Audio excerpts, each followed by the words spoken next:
मी कृष्ण म्हणू तेव्हा मला गुरु दिसतात, जेव्हा गुरु म्हणतो तेव्हा मला कृष्ण दिसतात.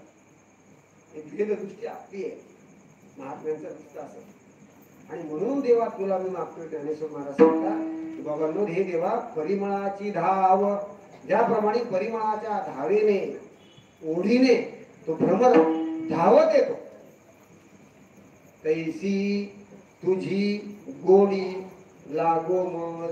हे हे कृष्णा, हे पांडुरंगा, तुझा स्वभाव जरी असला तू सगळं देतो, फक्त भक्ती देत नाही. मला माहिती आहे, मला माहिती आहे ते गोपिकांचा विषय आहे. गोपिका म्हणतो देवा तुला एवढं आम्ही समर्पित केलं, तू काय देणार आम्हाला? मुक्ती देतो, याच्यापेक्षा श्रेष्ठ काय? तुला आम्हाला वेडा समजतोस काय? तू वेडा मुक्ती वैऱ्याला देतो. तू ज्याने तुला जन्मभर शिव्या घातल्या त्या कंसाला तू मुक्ती दिली, त्या शिशुपालाने तुला एवढ्या शिव्या दिल्या त्याला मुक्त केलंस तू.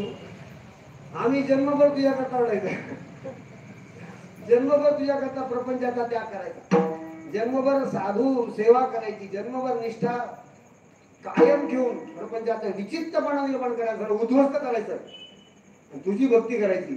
आणि काय देऊन देऊन तू देणार आम्हाला? मुक्ती देणार? आम्हाला गरज नाही त्या मुक्तीची. त्याला माहिती भक्ती एकदा दिली, ज्याला भक्ती दिली त्याचं सगळं ज्याला करावं, तो भक्ती देत नाही. आणि ज्याला ज्याला भक्ती दिली त्याचं तो सगळं करतो. मनोक्षेम त्याची जाणी चढ भारी, सगळं सगळं वाट दावी कधी धरोनिया. म्हणजे अनेक एकदा प्रेम दिलं रे बाबा, किंवा परिमळाची धाव दृष्टांतपूर्वक सांगतात.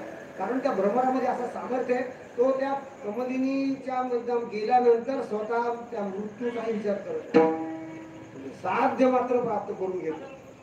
तद्वत आमच्या ठिकाणी अशी योग्यता तू दे देवा, तुझ्या सगुण प्राप्ती करता, तुझ्या सगुण साक्षात्कारासाठी, तुझ्या निर्गुण बोध संपादन करण्यासाठी जे जे करायची वेळ येईल ते आमच्याकडनं करून घे.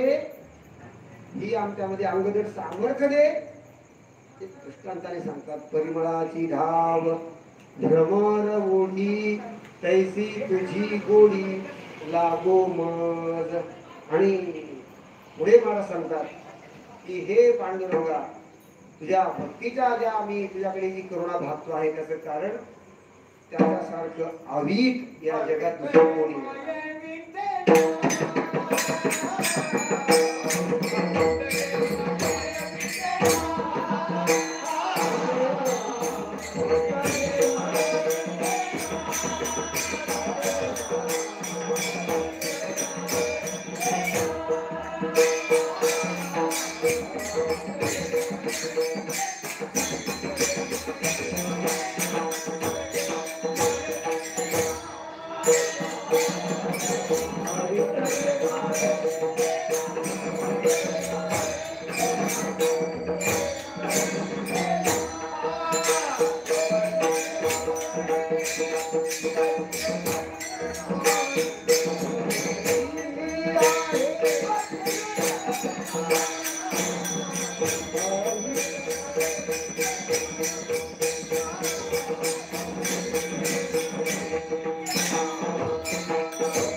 अभीत के माये.